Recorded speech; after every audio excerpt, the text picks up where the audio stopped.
Yo, I'm Bob, totally blind since birth into Power Rangers. Going to be talking about the 30th anniversary special on Netflix, Once and Always. So it's been about a week since the special has premiered, and I wasn't able to film anything on premiere day. I was perpetually coughing, running a fever for several days. But that didn't stop me from really having a blast with the special. I think a lot of effort was poured into this thing, from the writers, the director, everyone in the cast. It felt quite magical to me from start to finish. I've been watching these shows since the summer of 1994, and this is one of my favorite Power Ranger stories, I have to say. Um, I think Charlie Kersh stole the show as Min Kwan, Trini Kwan's daughter. And I hope we're not done with this character. She just nailed it. That's my opinion, of course. That's how I felt from the start of the special to the finish. I think she did a more phenomenal job. I feel like she was born to play the role of a ranger, and I hope we're not done with this character's story. I hope we get some more in the future. So it was awesome seeing David Yost back as Billy, Walter Jones as Zach, Steve Cardenas as Rocky, Johnny Young Bosch as Adam, Karen Ashley as Aisha, Catherine Sutherland as Catherine Hillard. It was cool hearing Richard, Stephen Horvitz as the voices of Alpha 8 and Alpha 9. And as always, a real treat to hear Barbara Goodson back as Rita Repulsa. And right when the special starts, man, they are not throwing any punches. We lose. Spoiler alert, of course. If you haven't seen it, go watch it and then come back and watch this.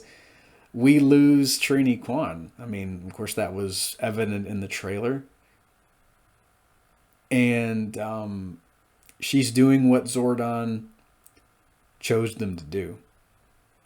She's putting her life on the line, and she makes the ultimate sacrifice to save Billy.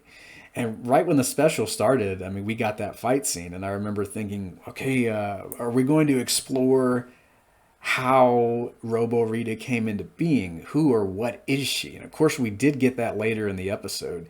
But one of my favorite scenes was in the Kwan living room as Zach and Billy are trying to figure out how to break the news to Min because school's out.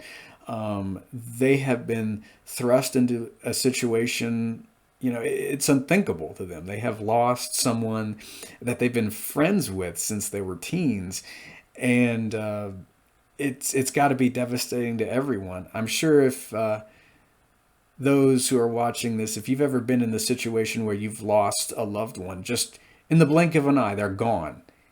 It's completely out of the blue. Your world has been shattered, and it's almost like you've been thrown into a vast ocean without a life preserver. You don't know how you got there. You're reeling. You're floundering, but Zordon chose these exceptional people because they were exceptional people.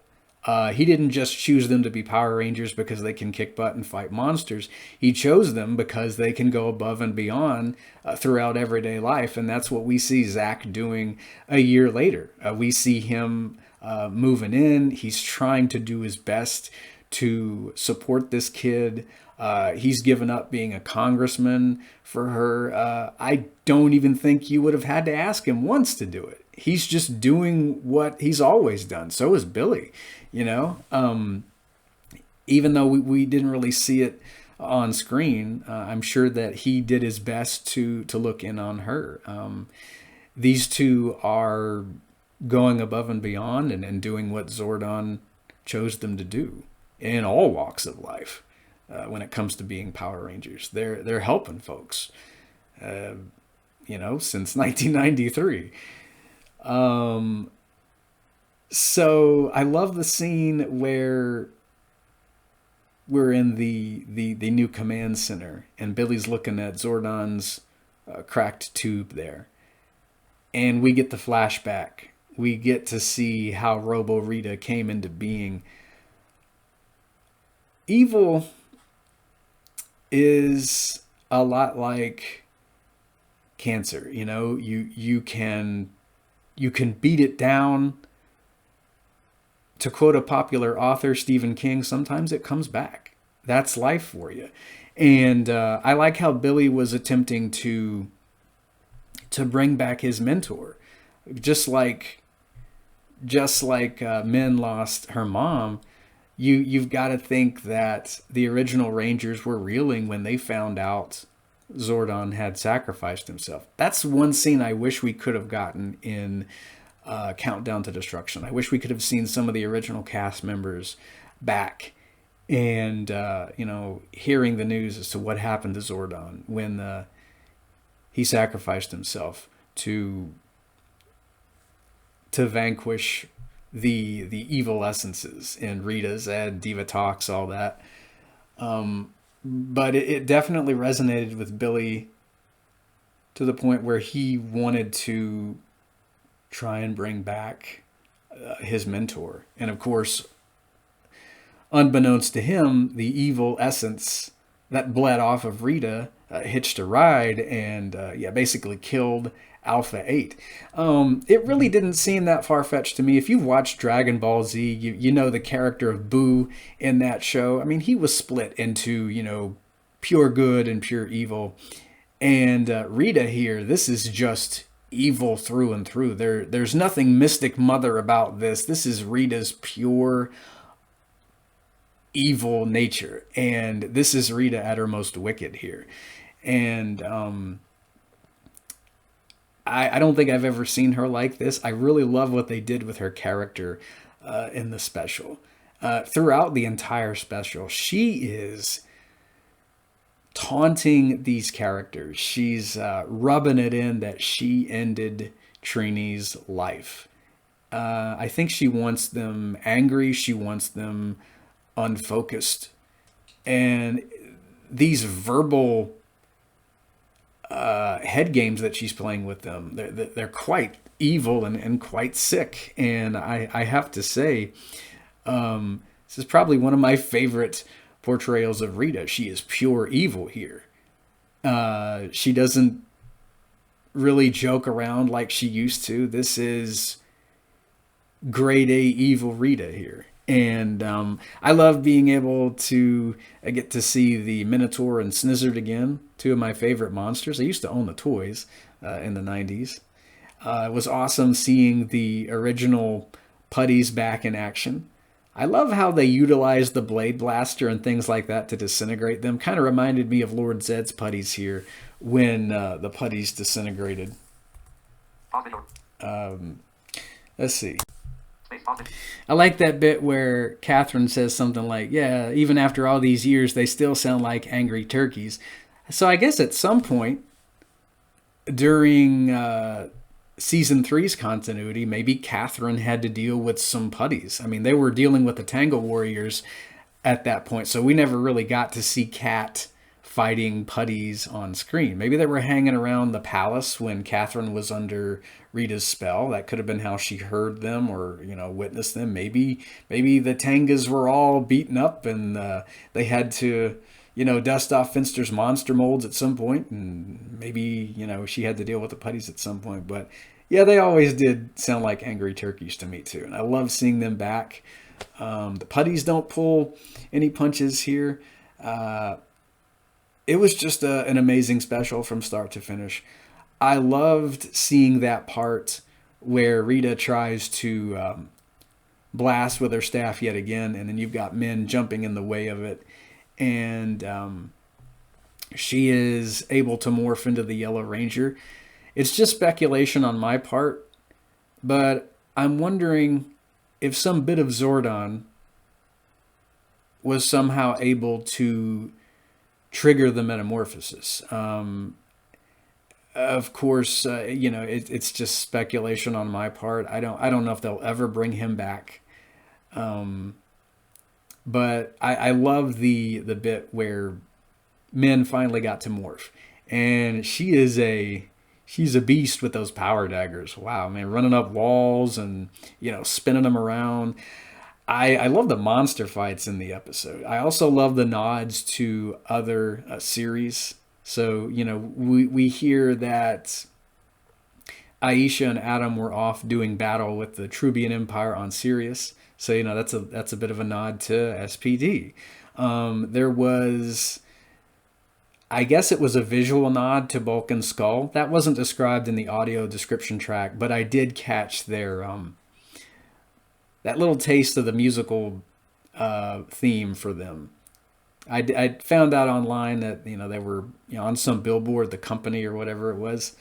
So I mean that's one part I didn't get described, but I definitely caught the very familiar nod to a Bulk and Skull's theme from back in the day. So that was cool that they put that in there.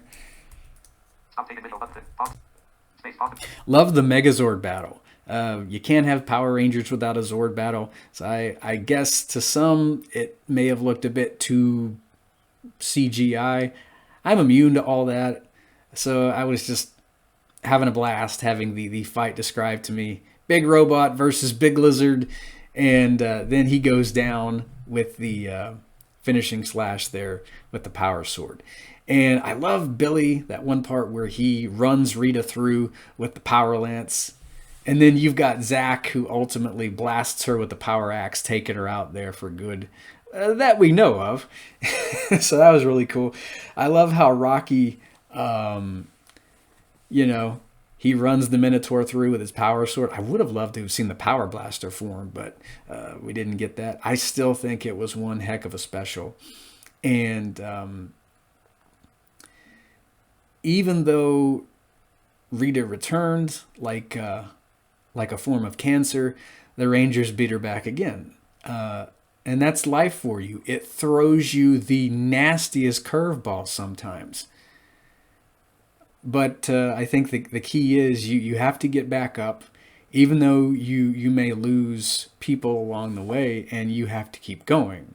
And that's what I really liked about the special. I love that, Billy, Zach, Kat, Rocky, Adam, Aisha, they're doing what Zordon chose them to do. Even though the stakes are high, even though the chips may have been down, they were still up. They were still fighting. They were still supporting each other. And that one bit in the special where Min is just hurting and she lashes out at Billy there, that was a bit difficult to sit through.